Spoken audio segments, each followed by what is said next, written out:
Hello everyone, so today we are going to discuss the MCQs type question of molecular basis of inheritance. So our first question is translocase is an enzyme required for. तो translocase यानी कि translocate करना है, तो ये enzyme किस में use होता है? ट्रांसलोकेशन करने के लिए हमें चाहिए एक ट्रांसलोकेज एंजाइम। तो ये प्रोटीन सिंथेसिस चेन इलोंगेशन में हेल्प करता है। Then our next question is in translocation on ribosomes the amino acid shift from। तो ट्रांसलोकेशन प्रोसेस में जैसे कि आपको पता होगा कि जैसे राइबोसोम्स होते हैं, ये स्मॉलर सब यूनिट होती है, जैसे 30S स्मॉलर सब यूनिट, और जो 50S है वो होती है लार्जर सब यूनिट। तो यहाँ पे क्या होता है, तीन साइट्स होती हैं, एक होता है एग्जिट साइट ई साइट, एक होता है पी साइट और एक होता है ए साइट। तो सबसे पहले जो tRNA है वो आके कहाँ लगता है? पी साइट के ऊपर।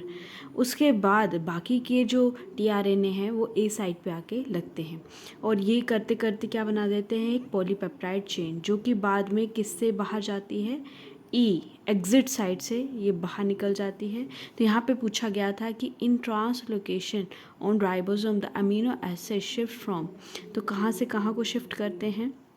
दे shift from P A to P.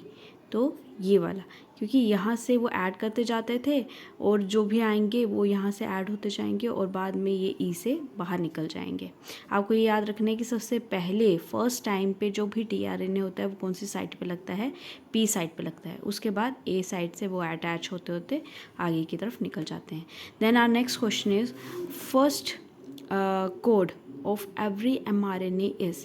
तो सबसे पहला कोड कौन सा होता है? तो इसका आंसर है AUG एंड GUG। जैसे कि आपको पता होगा इसे स्टार्टिंग कोडोन भी बोलते हैं, AUG को। Then our next question is anti codon is present in. Anti codon जो है वो कहाँ प्रेजेंट होता है? तो एंटी कोडोन जो है वो tRNA में प्रेजेंट होता है। जैसे कि आप इसमें देख सकते हैं, ये tRNA का डायग्राम है। जो tRNA का डायग्राम होता है वो लीफ क्लोवर शेप का होता है, और इसमें 4 आर्म्स होती हैं। एक होता है असेप्टर स्टेम, जहाँ से यहाँ पे एक्सेप्ट करता जाता है थ्री डैश एंड से, और 3 डैश एंड में ACC न्यूक्लियोटाइड लगे होते हैं, और इसमें एक टी साइसी आर्म होती है, एक एंटीकोडोन आर्म होती है और एक टी लूप आर्म होती है। तो जैसे कि आप यहाँ देख सकते हैं कि जो एंटीकोडोन आर्म है वो किस में है? tRNA में लगी हुई है। तो इसका आंसर हो जाएगा tRNA। Then our next question is during translation initiation in prokaryotes a GTP molecule is needed in।